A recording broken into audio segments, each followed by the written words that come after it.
ৰাজ্যত নিবনুৱাৰ ভয়াবহ ৰূপ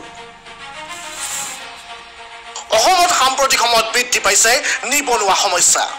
নিবনুৱা দিনক দিনে বৃদ্ধি পাইছে বিশেষকৈ শিক্ষিত নিবনুৱা সমস্যাই ভয়াবহ ৰূপ ধাৰণ কৰিছে তেনে সময়তে নিয়োগ বিনিময় কেন্দ্ৰসমূহে যি তথ্য প্ৰদান কৰিছে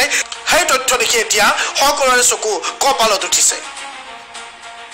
কেৱল পঞ্জীয়নভুক্ত নিবনুৱাৰ সংখ্যাই অতিক্ৰম কৰিলে 12 লাখৰ ঘৰ 7,41,336 গৰাকী পুৰুষ নিবনুৱা 4,69,438 গৰাকী শিক্ষিত মহিলা নিবনুৱা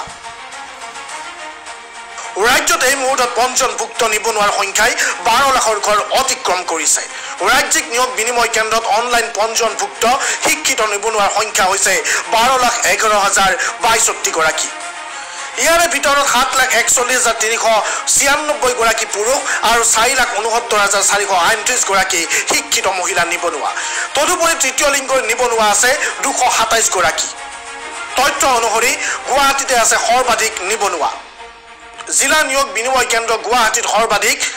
1,41,612 গৰাকী নিবনুৱাই পঞ্জীয়ন কৰিছে এই সকলৰ ভিতৰত দশম শ্ৰেণী উত্তীৰ্ণ নিবনুৱাৰ সংখ্যা হৈছে 2,39,818 গৰাকী দ্বাদশ শ্ৰেণী উত্তীৰ্ণ নিবনুৱা সংখ্যা হৈছে 6,42,997 গৰাকী আৰু স্নাতক উত্তীৰ্ণ নিবনুৱা হৈছে 4,53,994 গৰাকী লক্ষণীয়ভাৱে PhD ডিগ্ৰীধাৰী নিবনুৱাৰ সংখ্যা হৈছে 577 গৰাকী আৰু স্নাতকোত্তৰ ডিগ্ৰীধাৰী নিবনুৱাৰ সংখ্যা হৈছে 73,133 গৰাকী বছৰি 1 লাখ নিবনুৱাৰ প্ৰতিশ্ৰুতি ক'ত গ'ল নিবনুৱা সমস্যা সমাধান কৰিবলৈ নাই কোনো বিজ্ঞানসন্মত নীতি 2021 চনৰ বিধানসভা নিৰ্বাচনৰ আগে বৰ্তমানৰ অসমৰ মুখ্যমন্ত্ৰী হিমন্ত বিশ্ব শৰ্মাই ঘোষণা কৰিছিল প্ৰতি বছৰে 1 লাখকৈ নিযুক্তি প্ৰদান কৰিব বুলি চৰকাৰ গঠন কৰাৰ এবছৰৰ ভিতৰতে 1 লাখ নিযুক্তি প্ৰদান কৰা হ'ব বুলি প্ৰতিশ্ৰুতি প্ৰদান কৰিছিল কিন্তু সেই প্ৰতিশ্ৰুতি হৈয়ে থাকিল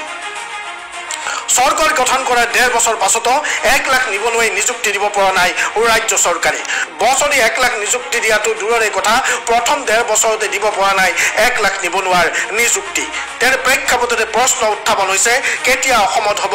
নিবনুৱা সমস্যা সমাধানৰ এক বিজ্ঞানসন্মত নীতি